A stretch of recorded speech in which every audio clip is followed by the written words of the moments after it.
ముందర ఇవ్వండి నాకు వచ్చిగా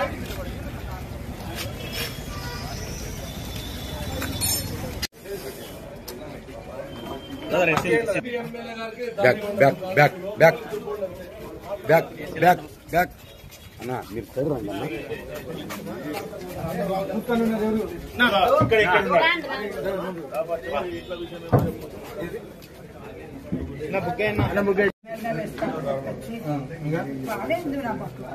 ఇంతకుముందు గవర్నమెంట్ బాగుంది, ఇప్పుడు బాగుంది.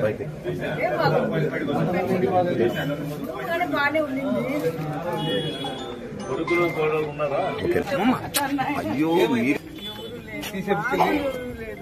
ఇప్పుడు నా దాంట్లో ఉంటాడా ఎప్పుడు చాలా మొబైల్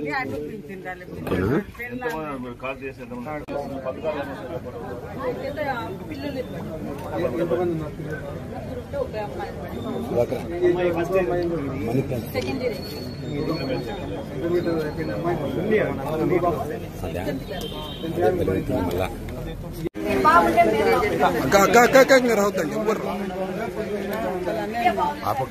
సుపరిపాలన తొలడుగు కార్యక్రమాన్ని ఈ కార్యక్రమం ద్వారా ప్రతి ఇంటికి వెళ్లి సంక్షేమ కార్యక్రమాన్ని కూడా అమలు పరిచేటువంటి విధానాన్ని వారి సంతోషాన్ని కూడా మేము చూడబోతున్నాం. ఇక్కడందరూ కూడా దాదాపుగా ఇప్పటికే తిరిగినటువంటి ప్రతి ఇంట్లో కూడా ఆనందంగా వాళ్ళందరూ కూడా చంద్రబాబు నాయుడు గారికి జిందాబాద్ చెప్తూ చంద్రబాబు నాయుడు గారి యొక్క గొప్ప పరిపాలనలో మేమంతా సుఖ సంతోషాలతో ఉన్నాం. మా పిల్లల భవిష్యత్తు కూడా బాగుంది. అందరికి కూడా తల్లికి వందనం ద్వారా పిల్లలకి మేము డబ్బులు వేయడం వల్ల మేమందరూ కూడా వాళ్ళ యొక్క భవిష్యత్తుని మేము కాపాడుకునేటువంటి పరిస్థితి మాకు వచ్చింది.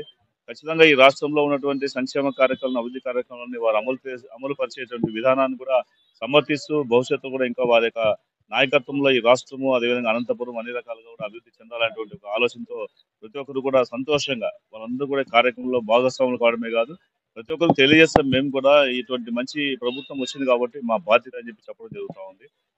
ప్రతి ఒక్కరు కూడా సంతోషంగా ఉండాలి, అభివృద్ధి సంక్షేమం రెండు కూడా పరుగులు పెట్టాలనే లక్ష్యంతో చంద్రబాబు గారు పనిచేస్తున్న విషయాన్ని అందరికీ తెలియజేస్తున్నాం. సుపరిపాలనలో తొలి అడుగు 4.1 కార్యక్రమంలో భాగంగా ఎంపీ గారితో కలిపి ఇక్కడికి రావడం జరిగింది. మారుతినగర్ ఫస్ట్ క్లాస్ లో ఈ కార్యక్రమం చేపట్టడం జరిగింది. ముఖ్యంగా మా తెలుగుదేశం ప్రభుత్వం ఏర్పడిన తర్వాత సంవత్సరం కాలంలో మేమేమి అభివృద్ధి చేశాము, ఏమేమి కార్యక్రమాలు ఇంకా చేయాలి, ఎక్కడైనా ఇంకా ఇంట్లో సమస్యలు ఉన్నాయని తెలుసుకోవడానికి రావడం జరిగింది. ముఖ్యంగా ఈరోజు గతంలో మేము చేసిన అభివృద్ధి చెప్పుకోలేకపోయాం. 2014-19లో చేసిన అభివృద్ధి చెప్పుకోలేక గతంలో ఒక్క ఛాన్స్ అని చెప్పేసి జగన్మోహన్ రెడ్డి గారు ప్రభుత్వం ఏర్పాటు చేయడం జరిగింది. గత 5 ఏళ్లలో ఎక్కడ చూసినా వినాశనం చేస్తే ఈరోజు వినాశనం నుంచి అభివృద్ధి వైపు ముందుకు వచ్చాం. ముఖ్యంగా తొలి 5 సంతకాల్లో పెన్షన్ 3,000 రూపాయల నుంచి 4,000 రూపాయలు చేయడం జరిగింది.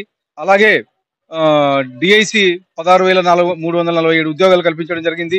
తర్వాత అన్నా క్యాంటీన్లని పునరుద్ధరించడం జరిగింది. ల్యాండ్ టైటిల్ యాక్ట్ రద్దు చేయడం జరిగింది. ఇవే కాకుండా ఈరోజు అనేకమైనటువంటి ఇండస్ట్రీస్ కేవలం సంవత్సరం కాలంలోనే 9,50,000 కోట్ల పెట్టుబడులతో ఈరోజు సంవత్సరం కాలంలోనే ఇండస్ట్రీస్ తీసుకొని రావడం జరిగింది. 9,50,000 పెట్టుబడులే కాకుండా 50,000 కోట్ల పెట్టుబడులే కాకుండా 8,50,000 మందికి ఉద్యోగాలు కల్పించడం జరిగింది.